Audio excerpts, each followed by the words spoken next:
welcome to another video, A Walk with Phil, and I'm in West Bromwich.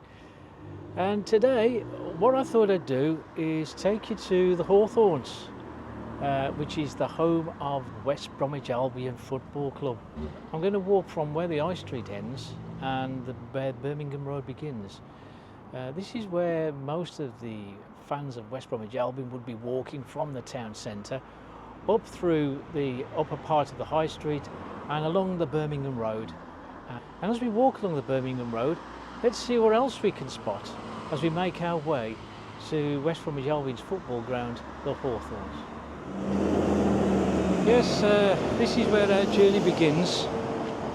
As we look up here, this is the upper part of the High Street here in West Bromwich. And down here we've got Roebuck Lane. And as West Bromwich Albion supporters would be walking up from this particular area, up the High Street, they'd be walking ahead now, which would be the Birmingham Road. That's before they call into a pub just down there on the right. They're called the Sportsman. And just right, and this road, this is Roebuck Lane, and this is a really long road, you know. It's much longer than you think. But right down the bottom, where is the motorway, there's a pub down there. It's a very old pub, built in the 1800s, called the Roebuck. And that's another pub that a lot of the Albion supporters frequent on their way to the ground. Another thing here, just on the corner here of Roebuck Lane ahead of me, where all these new houses were, that was a hive of social activity way back in the 1920s, 1930s, where there was tennis courts, bowling greens. Yeah, there's a lot of provision for the locals around these parts. Birmingham Road is a very wealthy district back in the day, especially when you've got a road just off here, just down the bottom, called Beaches Road. Beaches Road was designed by Mr. Nichols, one of the local architects back in the 1800s. He designed Beaches Road. Actually, there's a road named after Mr. Nichols, called Nichols Street. That's just off Beaches Road. But anyway, Birmingham Road here, we've got all these large terrace properties here. Looking at them now, they're not single dwellings anymore. I can see several post boxes and doorbells suggesting that they're all flats now.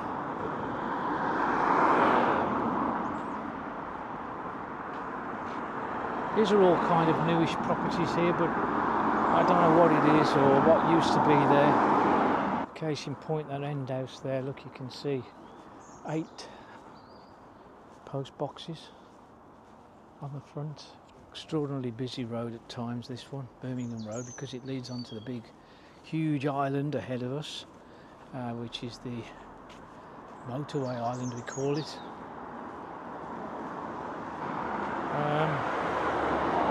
Yeah, just before we get to the island, this is called Mary Spooner House, 172 Birmingham Road. It's a very fine large house down there. And it looks like there's some new houses being built, new property being built ahead. Sanctuary coming soon to West Bromwich.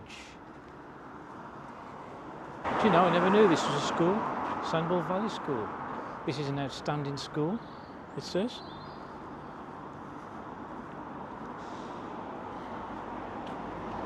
Not sure what they do there. Oh, it says sixth form provision, yeah. This is the thing, isn't it? Sixth form, just not enough of them. Just not enough of these sixth form schools. Any spare capacity these days seems to be turned over to sixth form education. There's Beaches Road. Quite a long road actually, but it was cut adrift by the by Trinity Way. Yeah, Trinity Way, cut through Beaches Road. Roebuck Street down there.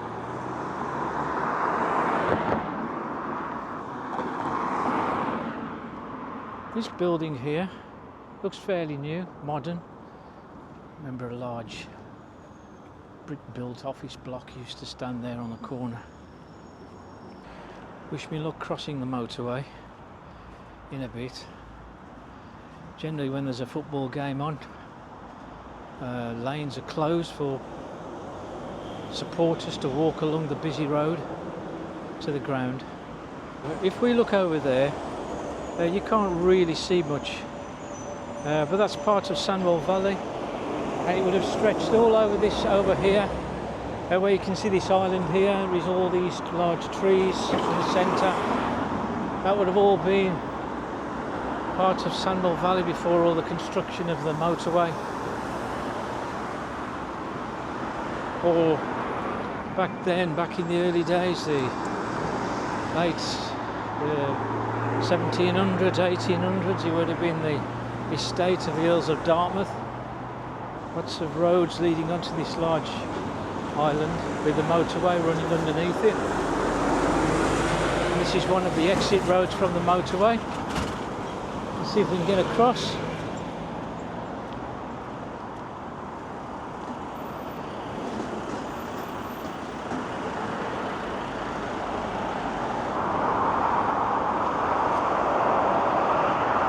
Busy, noisy.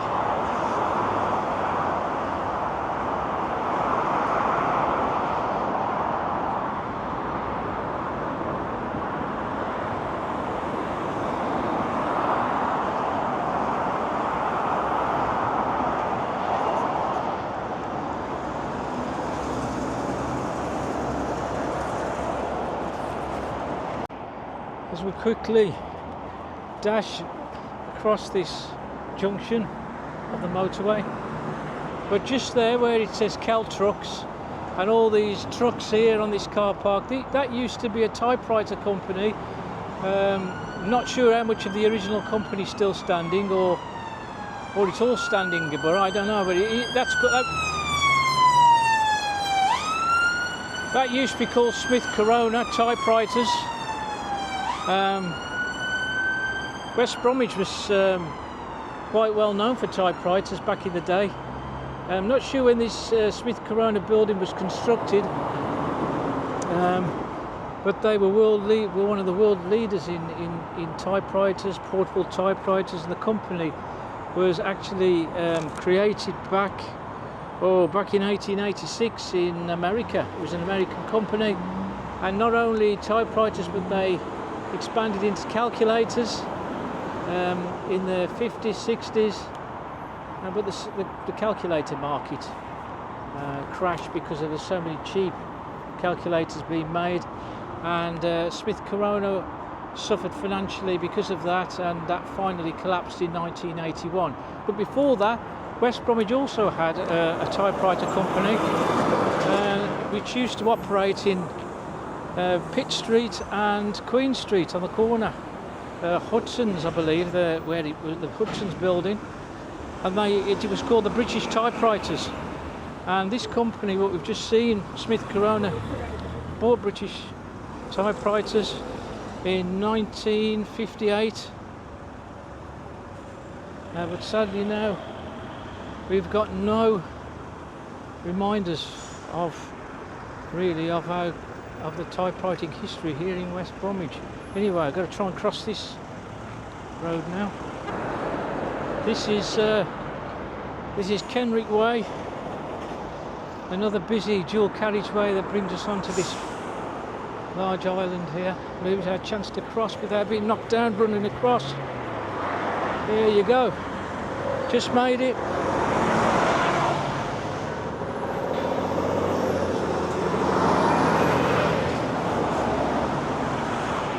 Very significant there in the centre of this island. I'm not sure how much of a view we're going to get of it, but I mean, many of you who have passed this island, gone to the Albion, West Bromwich Albion ground, or on their way to Birmingham, which would be obviously ahead of me.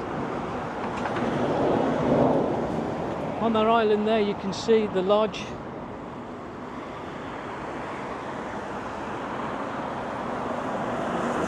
Which is always difficult to see because of the tree growth and all the lorries pounding round the outer side of the building.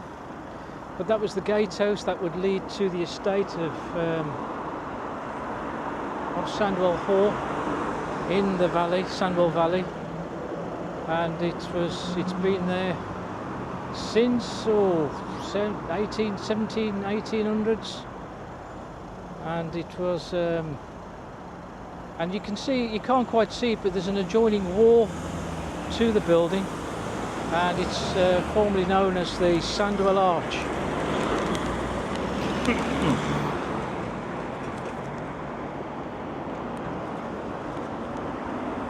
Or the Arch, Sandwell Arch, or the Arch Lodge. Yeah, just over there we got the Dartmouth Cricket Club. They're an amateur cricket team that's been going around since 1834. And they're in the Birmingham Premier Cricket League. But Dartmouth Cricket Club has had a couple of famous players pass through its hands over the years.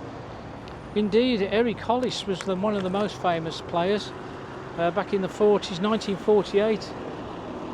He actually bowled out Don Bradman for a duck, and he actually played here at Dartmouth. He did for a time play at Dartmouth Cricket Club, and also another player you may be aware of, Moeen Ali. He is another player who passed through the ranks of Dartmouth Cricket Club. I'm not sure what the attendance are for the cricket matches, but in a way it's a really bit out of the way when you think about it. There's no housing estates nearby, no houses as such to nearby to come and watch and attend. When you see some of the county cricket sides like Worcester and Warwickshire and all those, they're right in the hub of communities, but sadly Dartmouth Cricket Club isn't. But nevertheless, they're still here, and yeah, they won the Birmingham Premier League in 2014. Anyway, this building here, East End Foods, huge place. But back in the day, this used to be Girlings. They used to make brake pads, brake drums, and all kinds of things for cars, for the motor industry, shock absorbers. But sadly, they closed in 1990.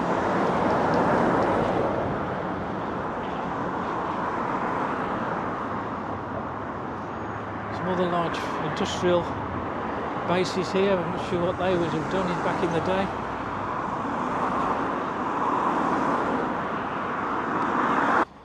Next to the cricket ground is the Sandwell Park Golf Club.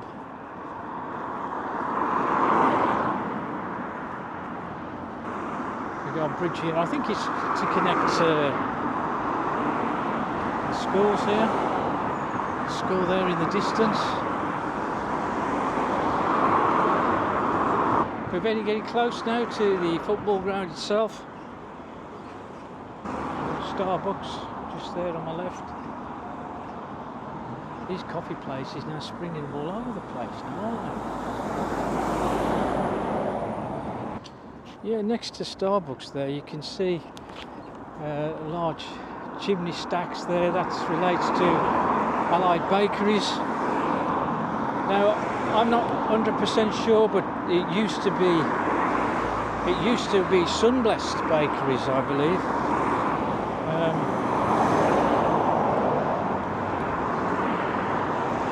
Sunblessed Bakeries, but Allied Bakeries have been around since 1935 actually, and they became part of Associated British Foods in the 1960s. But during the 50s, the Sunblessed loaf dominated the bread markets back then. But Allied Bakeries, although they're part of Associated British Foods, they've always continued the name of Allied Bakeries. Many bakeries are under its umbrella. One of them used to be Hickinbottom's, that used to be in Wednesbury. They were part of Allied Bakeries way back in 1951. But sadly, The factory Bottoms closed in 1977. I think they did use the Hicks labour for a time, but this is the home of King's Mill. Now King's Mill, Sunblessed and Allinson's Bread. And they also used to do a loaf called the Mighty White back in the 80s.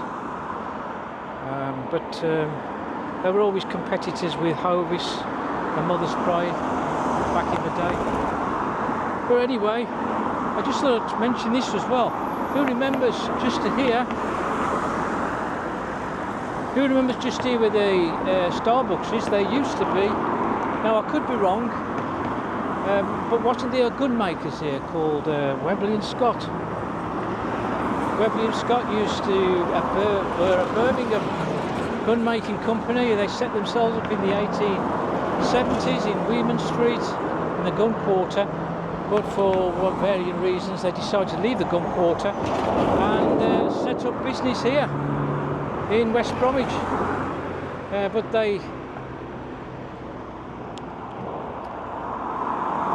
I think they disappeared in around 1979. I think it was before the bakery was there, but I'm sure somebody could tell me. There was also the Co-op laundry. I don't know if that was up there as well. Yeah, just noticed that chimney stacked just over there in the distance behind McDonald's. That indeed looks like what could have been part of the Co-op laundry. Not 100%, but I always see it when I've seen laundry buildings of the past. They always seem to have chimneys like that. Was the gun makers that side of the bakery? I can't remember. Here is Greg's the Baker's. Back in the day, it's a fine old house, but I believe West Bromwich Albion owned the property, and it used to be a pub called the HAWTHORNS.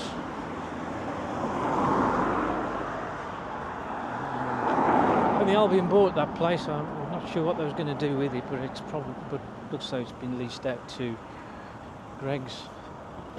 And we finally reached our destination now. This is West Bromwich Albion Football Club, just here. You can't miss it really, can you? This is Alford's Lane. We'll just have a quick look at the ground. Well, we won't be going inside. We'll have a look a little bit down on the sides here. Alford's Lane, and this particular part of the ground is the Alford's Lane end, where the badge of West Bromwich Albion is on there. That used to be the entrance to that used to be the players' entrance. Okay, we've got here the Tony Brown entrance. Tony Brown entrance door there. Tony Brown has got his statue in the car parking area of the club. Yeah, so I thought I'd cross the road and just take you to show you the main front of the ground of the Albion, of the Hawthorns. And just up there, all the blue corrugation, this is the Birmingham Road end, and just up there, all the blue corrugation with the windows. Back in the 60s, a sign called Albion, all lit up, and it used to be a very popular sight as you came along the Birmingham Road to see this sign lit up, because West Bromwich Albion is the highest football ground in the English Football League. It's very high above sea level, and I've always said, can't they get the sign back up there, perhaps in blue or red, neon lighting? It would be a brilliant sight to see the name emblazoned Albion along the side of this ground here on the Birmingham Road. But I did mention it a few times in the past, but it's fallen on deaf ears. I mean, with all those stanchion poles that supporting the sides, it probably makes it look rather difficult to put a sign on there now. It would have been nice to have had the sign back. Anyway, there you go. There's the front of the ground on the other side of Birmingham Road. The Hawthorns has been here since 1900. They took out a 14-year lease to play football on this particular site called the Hawthorns Estate, full of hawthorn bushes. Of course, that's why the ground got its name, the Hawthorns. And their first game here was on the September the 3rd of September in 1900, when they played Derby County, and they drew 1-1. They bought the freehold to the site in 1913 for £5,000.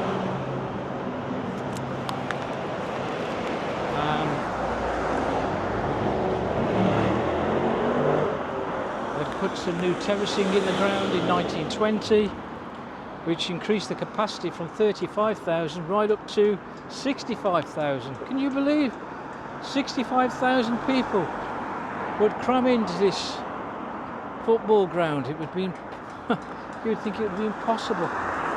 But 65,000 was their capacity. In 1931, they introduced some seating into the ground. In 1957, the club introduced floodlights.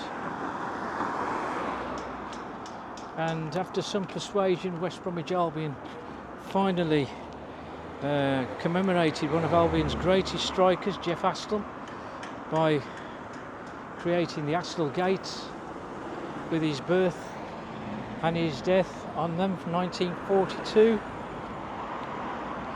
to 2002.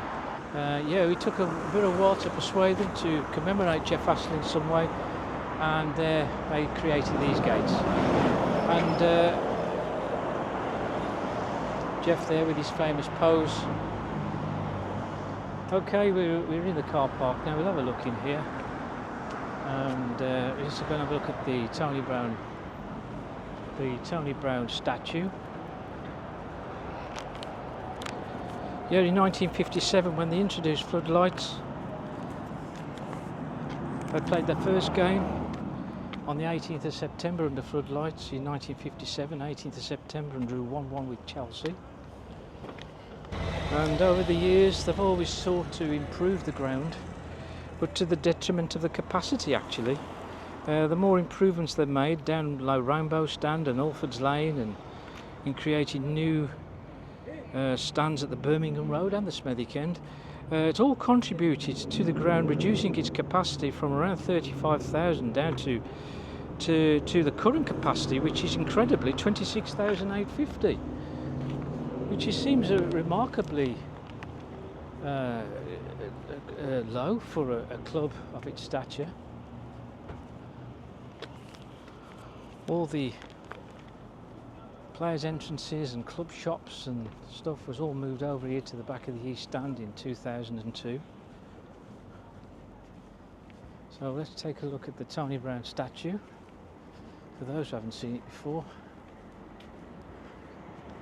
There's a club shop.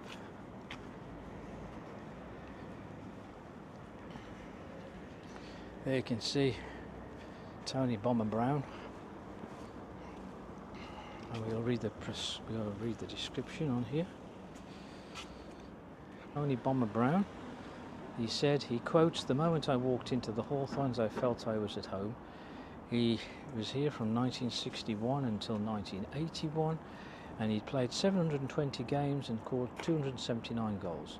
Club record appearances and goals.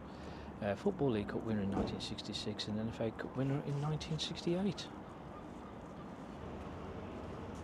And we take you to the end here, the Smethwick End at the bottom, and here is the ticket office, just here.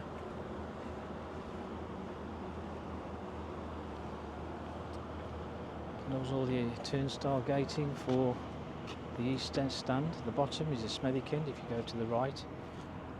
Just here is the reception area for the club.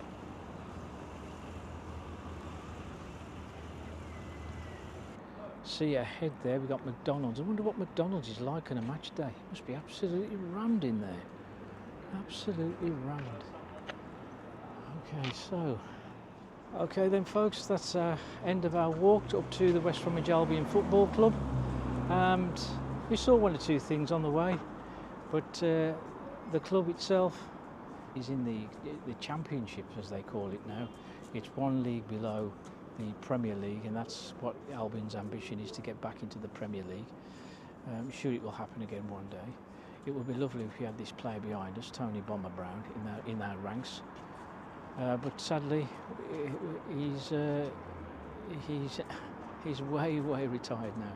Anyway, that's it then. So if you like the video, hit the like button, and also hit subscribe and hit the notification bell for future videos, and I'll see you on the next one.